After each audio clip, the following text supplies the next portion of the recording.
Hello दोस्तों, कैसे हैं आप सब। उम्मीद है कि सब खैरियत से होंगे और अच्छे होंगे। तो दोस्तों, आज का एक बहुत ही जानकारी भरा वीडियो में लेकर आया हूँ कैंसर का, जो कैंसर के बारे में बता रहे हैं कि कैंसर क्या होता है, कैसे होता है और कैसे इसकी जांच करानी चाहिए और कैसे इससे बच सकते हैं। प्लीज़ पहले हम कैंसर का वीडियो पूरा देखें और फिर अच्छे से इसकी जानकारी हासिल करें और इस जानकारी को अपनी फैमिली, अपने फ्रेंड सबके साथ शेयर करें। तो देखते हैं चलो कैंसर का ये वीडियो। कैंसर एक से दूसरे को फैल सकता है। कैंसर कभियो नहीं फैलेगा एक से दूसरे, कभियो नहीं फैलेगा एक से दूसरे। मीठा खाइए खाइए मत खाइए, कुछ उससे कुछ नहीं फैलेगा। समझना क्या? कैंसर नहीं फैलता, एक से दूसरे में नहीं फैलेगा। लेकिन गांव में अगर कोई सबसे ज्यादा किसी बीमारी से डरता है तो किसे डरता है? किसे? कैंसर से। जबकि इससे कभी बीमारी वगैरह नहीं फैलती। समझना क्या कि इसके कुछ कॉमन चीजें हैं, तो इसके लिए थोड़ा सतर्कता की जरूरत है। कैंसर में क्या होता है ना कि भारत का आदमी कैंसर जांच कराता ही नहीं है। अगर स्टेज 1, स्टेज 2 या फिर स्टेज 3 के एकदम पहले स्टेज में, स्टेज 3 के एकदम स्टार्टिंग में अगर कैंसर पता चल गया, आप ठीक हो जाएंगे। क्या हो जाएंगे? ठीक हो। बट आदमी कहने का मन से जो भी इंसान है वो कैंसर को तब पकड़ता है जब वो 4th स्टेज में जा चुका है। अब जब कैंसर 4th स्टेज में चला गया उसे कहते हैं मेटास्टेटिक कैंसर, मतलब पूरे शरीर में फैल गया। इसके कई रूप होते हैं। बोन कैंसर को अलग कहेंगे, स्किन कैंसर को अलग कहेंगे। पुरुषों में एक कॉमन होता है प्रोस्टेट कैंसर और महिलाओं में एक कॉमन होता है ब्रेस्ट कैंसर। इसके लिए कई टेस्ट होते हैं, इस पे हम पूरा डिटेल से बताएंगे। BRCA1 BRCA2 अगर टेस्ट करा लेंगे तो पहले ही बता देगा कि ये इसमें मतलब महिलाओं में ना या तो ओवरी में हो जाएगा, यूट्रस या ओवरी में हो जाता है, या फिर ब्रेस्ट में हो जाता है। BRCA1 BRCA2 टेस्ट होता है, अगर वो टेस्ट करा लेंगे तो पहले ही बता देगा कि इसके ब्रेस्ट में कैंसर होगा या नहीं होगा। 10 साल पहले ही बता देगा। एक हीरोइन है बॉलीवुड की, उसने टेस्ट कराया, पता नहीं एंजिला जोली क्या नाम, हम लोग फिल्म उलिम होता देखते नहीं, नाम तुम बताई हो तो तुम्हारी गारंटी ना, तो पता चला होगा नहीं हुआ रहेगा, हमारा पे कुछ चढ़ जाएगी। ए मास्टर, हमारा नाम कैसे ले लो?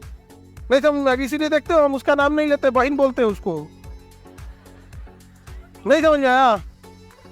हम तो अपनी बहनिया को बहने ना बोलते हैं, बाकी सब लोग समझ जाता है और वो भी समझती है, अंदर अंदर करकराती भी है। ऐसा तो भाई दुश्मनों को मत थे। नहीं समझ आया? तो कोई हीरोइन है, उसने टेस्ट कराया। जब टेस्ट कराया तो उसमें हमारे जीन में अलग अलग जीन के अलग अलग नाम है। तो उस जीन का नाम है, एक जीन का नाम है BRCA1 और एक का नाम है BRCA2। अब इसके स्पेलिंग डॉक्टर वाला लोग में पता नहीं, कोई स्पेलिंग आगे पीछे ना, डॉक्टर दवाई के नाम का स्पेलिंग अजीब उटपटा होता है, ऐसे ही होता है। ये टेस्ट अगर करा लेते हैं तो उसे पता चल जाता है पहले ही कि उसे ओवेरियन कैंसर या फिर ब्रेस्ट कैंसर हो सकता है कि नहीं।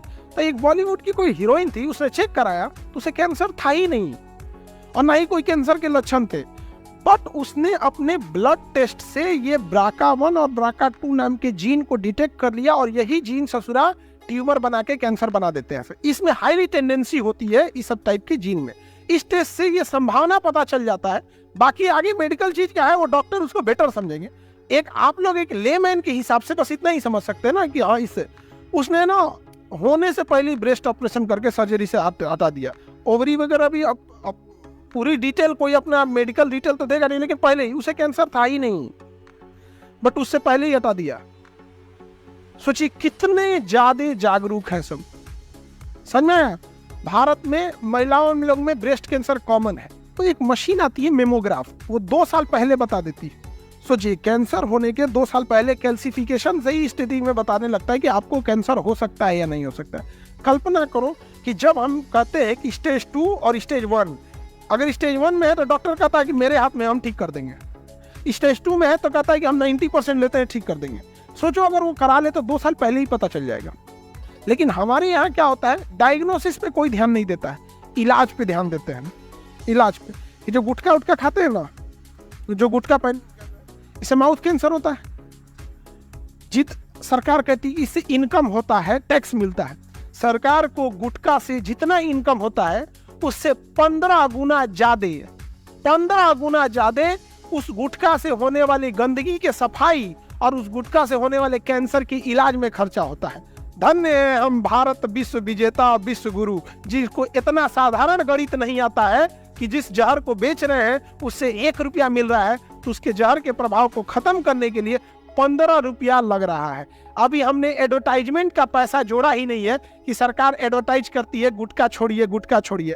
और ये जो है सब, अब देखिएगा कि तो कोई कहेगा कि हीरो हीरोइन इसका प्रचार क्यों कर रहे हैं। अरे भाई, वो हीरो नहीं करेगा तो कोई और हीरो करेगा, कोई और हीरो नहीं करेगा तो कोई साधारण व्यक्ति करेगा। अगर प्रचार नहीं करे तो भी कोनो न कोनो खाएगा। प्रचार नए लोगों को जोड़ने के लिए, पुरानका तो खा ही रहा है। अगर सरकार बंद कर दे, गुटखा बंद कर दे, तो बिहार के एक बहुत बड़े शत्रुघ्न सिन्हा, बॉलीवुड की हस्ती, वो तो अब उनका एक तो वो अमिताभ बच्चन, धर्मेंद्र जी और ये लोग का, वो जब हेल्थ डिपार्टमेंट उनके पास में था अटल बिहारी वाजपेयी के समय, उन्होंने एकदम प्रण कर लिया था कि हम इसका गुटखा लाइसेंस रद्द कर देंगे। क्या रद्द कर देंगे? क्योंकि बनाने वाली कंपनी किसी को 600 करोड़ का फायदा, किसी को 1200 करोड़ का फायदा। अब 5-6 तो कंपनी है, एक की कंपनी का 3 अलग अलग मॉडल का गुटखा है। आपको लगता है दोनों अलग है? मालिक क्या है? एक ही है। एकरा छोड़ते एकरा को।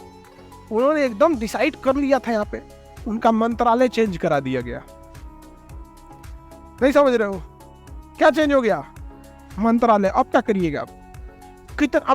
अब अपने से सोचो, अगर कोई 800 करोड़ प्रॉफिट कमा रहा है तो 100 करोड़ कहीं देने में क्या जा रहा है उसको?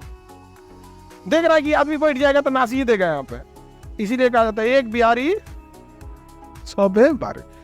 फिल्म में उनका योगदान तो हाई है, शत्रुघ्न सिन्हा का बिहार में फिल्म में तो एक अग्रणी योगदान है उस समय का यहाँ पे। लेकिन जो ये है, ये बहुत जरूरी है। इसको आप लोग नहीं जानते थे। इनको आज भी अगर आपके घर में अगर सपोज कीजिए कि 50 आदमी भी है, कहीं गुटखा छोड़ने के लिए कैंपेन चल रहा है, आप कोई बोल देंगे उनसे तो आ जाएंगे वहां पे। आपके घर द्वार का उद्घाटन हो इसमें वो आए चाहे ना आए, अगर गुटखा छोड़ने का कोई अभियान चल रहा है तो उसमें पक्का आएंगे आप। समझा? हमसे ही बोल रहे थे कि आपके बच्चों को समझाएंगे हम, क्या आइए। लेकिन तुम लोग इस सब चीज को नहीं अवॉइड करना है। आप समझा क्या? तो देखा खान सर ने हमें कितने अच्छे से कैंसर के बारे में जानकारी दी इस वीडियो में। प्लीज़ इस वीडियो को आप ज़्यादा से ज़्यादा शेयर करें और हमारे चैनल को सब्सक्राइब करें और हमें फॉलो करें।